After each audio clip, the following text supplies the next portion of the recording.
ఈరోజు రాష్ట్రంలో ముఖ్యమంత్రిగా ఉన్న జగన్మోహన్ రెడ్డి ప్రభుత్వం కానీ ముఖ్యమంత్రి జగన్మోహన్ రెడ్డి కానీ రాష్ట్రంలో ఉన్న ఆడపడుచులందరూ కూడా నా అక్కమ్మలు చెల్లెమ్మలు అని చెప్పుకునే జగన్మోహన్ రెడ్డి ఈరోజు తన సొంత కుటుంబం నుంచి తన రక్తం పంచుకుపుట్టిన షర్మిలా గారి మీద పలు రకాలైన అనుకోని మాటలతో ఆవిడ మీద విమర్శలు చేస్తూ ఉన్నా కనీసం వాటిని ఖండించకపోగా మిన్నగుండుకుపోవడం అనే అంశాన్ని ఒక మహిళగా మీరు ఎట్లా చూస్తారు? ఇదైతే చాలా దారుణమైనటువంటి పరిస్థితిగా చెప్పుకోవచ్చండి. మనం ఆల్రెడీ ఈ విజయవాడలోనే రీసెంట్గా మెగా డిఎస్సి కాదు దగా డిఎస్సి అనే నిరసన కార్యక్రమం జరిగింది. ఆ కార్యక్రమంలో శర్మిలమ్మ గారితో పాటు మేము కూడా పాల్గొనడం జరిగింది.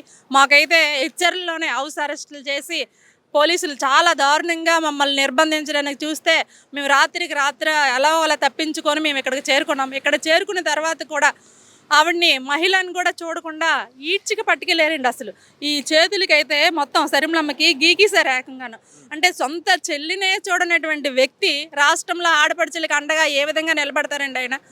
అలాగే చూసుకుంటే ఈరోజు మహిళల పైన అనేక దాడులు జరుగుతున్నాయి. దానికి కూడా ఆయన ఎటువంటి రక్షణ అయితే కల్పించలేదు. ఏ విధంగా కూడా ఆడపడుచులకి చాలామంది అమ్మాయిలు ఈరోజు చదువుకొని ఉన్నారు. వాళ్ళకి ఏ విధంగా వాళ్ళకి అవకాశాలు కల్పించారు ఆయన? అది కూడా అందులో కూడా పూర్తిగా వైఫల్యం చెందారు ఆయన. సీఎంగా అయితే మాత్రం మన ఆంధ్ర రాష్ట్రానికి జగన్మోహన్ రెడ్డి అసలు చేసిన మేలు ఏమీ లేదని నేను ఒక మహిళగా చెప్పుకుంటున్నాను. అంటే అధికార పార్టీలో ఉన్న మహిళా నాయకులు కూడా అదే రీతిలో వ్యవహరించడం, ఈరోజు రాష్ట్రంలో మహిళల మీద గౌరవం లేకుండా ఈరోజు మనం చూసుకుంటే అమరావతి దగ్గర నుంచి మొన్న మీరు చెప్పిన షర్మిలా గారి అంశం వరకు కూడా ఏ విధమైన రాక్షసకాండ రాష్ట్రంలో జరుగుతుందో మీరు చూస్తూనే ఉన్నారు.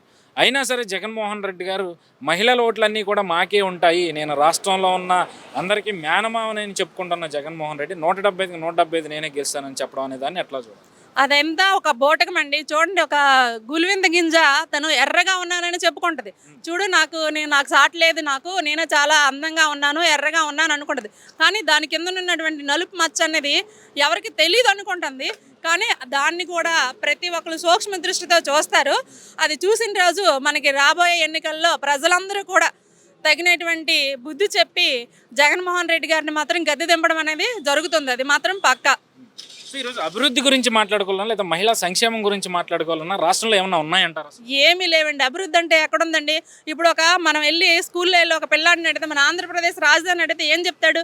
పక్కన మనం హైదరాబాద్ తెలంగాణ వెళ్ళి మీ రాజధాని ఏదంటే హైదరాబాద్ అని చెప్తాడు. అలాంటి ప్రతి ఒక్క రాష్ట్రానికి రాజధాని ఉంది. కానీ మన దౌర్భాగ్యం ఏంటంటే మనకి రాజధాని లేదు. ఆ రాజధాని లేకపోగా మనకి ఆ రోజు ఇస్తామన్నటువంటి ప్రత్యేక హోదా, మనకి ఇవ్వాల్సినటువంటి ప్రత్యేక హోదా కోసం అసలు మాట్లాడే ప్రసక్తే లేదు. ఏ పార్టీ కూడా దానికోసం ఫైట్ చేసే ఏకైక పార్టీ కాంగ్రెస్ పార్టీ మాత్రమే. అసలు అభివృద్ధి లేదు, సంక్షేమము లేదు. ఎందుకంటే బటన్ నొక్కి డబ్బులు ఇవ్వడం తప్ప చేసింది ఏమి లేదు. డబ్బులు ఏమైనా అతని ఇంట్లో నుంచి ఇస్తున్నారా ఏంటి? ప్రజలు మనం పన్నులు కడితే కదా ఇస్తున్నారు. దాని గురించి పెద్దగా చెప్పుకోవాల్సిన అవసరం అయితే ఏం లేదు. ప్రధానంగా జగన్మోహన్ రెడ్డి 2019 హామీల్లో కానీ నవరత్నాల్లో కానీ మద్యపాన నిషేధం చేస్తాననే ఒక పథకాన్ని పెట్టారు. మద్యపాన నిషేధం చేసి 2024లో నేను ఓట్లు అడుగుతాకి ప్రజల్లోకి వస్తానని చెప్పిన జగన్మోహన్ రెడ్డి, అక్క చెల్లెమ్మల ఓట్లు దండుకున్న జగన్మోహన్ రెడ్డి ఈరోజు నాకే ఓటేయండి, నేను మీకు అభివృద్ధి చేస్తేనే నాకు ఓటేయండి, మీకు సంక్షేమం జరిగితే నాకు ఓటేయండి అని చెప్పి అడగడం అనేది ఎట్లా చూడాలి? అదైతే అసలు జరగదండి. ఇప్పుడు వెళ్ళి గ్రామాల్లోకి వెళ్ళి మహిళలకు ఓటు అడిగితే జగన్మోహన్ రెడ్డి వెళ్ళా సరే ముఖం మీద ఉమ్మేసినటువంటి పరిస్థితులు ఆడవాళ్ళకి కనిపిస్తుంది. ఎందుకంటే ఆడవాళ్ళు దేన్నైనా సాధిస్తారు, కానీ రోజు తాగేసి ఇంటికి వచ్చిన భర్తని వాళ్ళు చూసుకోవాలంటే ఎంతో కష్టంగా ఉండదు. వాళ్ళు కష్టపడిన డబ్బులతో కాకుండా వాళ్ళ మెడలో ఉన్నటువంటి పుస్తులు కూడా అమ్మేసి ఈరోజు తాగుడికి జోజానికి అలవాటు పడినటువంటివి అయిపోయింది. ఈరోజు రాష్ట్రంలో అత్యధిక ఆదాయం వచ్చేది మద్యం. మద్యాన్ని ఆదాయం వస్తుందని చెప్పేసి ఏరులుగా పారుస్తున్నటువంటి గవర్నమెంట్ మన యొక్క వైసీపీ గవర్నమెంట్. దీన్ని అయితే మాత్రం మహిళా తరపున పూర్తిగా ఖండించడం జరుగుతుంది. ఏ ప్రభుత్వం చేయని విధంగా సచివాలయాన్ని తాకట్టు పెట్టింది. సో అలాంటి ప్రభుత్వం మళ్ళీ వస్తే మహిళలను కూడా తాకట్టు పెడుతుందేమో, ఇళ్లలో ఉన్న మహిళల్ని అన్న ప్రచారం అయితే ఈరోజు ప్రజల్లో నుంచి వినిపిస్తూ ఉంది. ఒక మహిళగా దీన్ని మీరు ఎట్లా చూస్తారు? అది నిజమేనండి. ఈరోజు ఆ సచివాలయంలో తాకట్టు పెట్టుకోవడం అంటే రేపు ఆడవాళ్ళని తాకట్టు పెట్టనే నమ్మకం ఏముంది? ఈరోజు సొంత చెల్లినే బయటకు పడేశారు. ఇంకా తెలంగాణలో చూసుకుంటే ఆ రోజు శర్మిలమ్మని పోలీసులు కొట్టినప్పుడు కూడా ఆయన ఎలాంటి రెస్పాన్స్ లేదు. ఇక్కడ మన శాంతియుతంగా ధర్నా జరిగింది. ఆ ధర్నాలో గవర్నమెంట్ వ్యతిరేకంగా అయినా సరే అది శాంతియుతంగా తీసుకెళ్ళి ఏదో నచ్చజెప్పి పంపించాలి, కానీ దౌర్జన్యం చేయడం అనేది కరెక్ట్ కాదు కదా.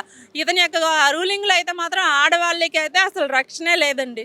నేనే అధికారంలోకి వస్తానని చెప్తున్న జగన్మోహన్ రెడ్డి కానీ లేదా వైజాగ్ నుంచే పరిపాలన చేస్తా వైజాగ్లోనే ప్రమాణ స్వీకారం చేస్తానని చెప్తున్న జగన్మోహన్ రెడ్డి మాటల్ని ఉత్తరాంధ్ర ప్రజలు ఎంతవరకు విశ్వసిస్తారు?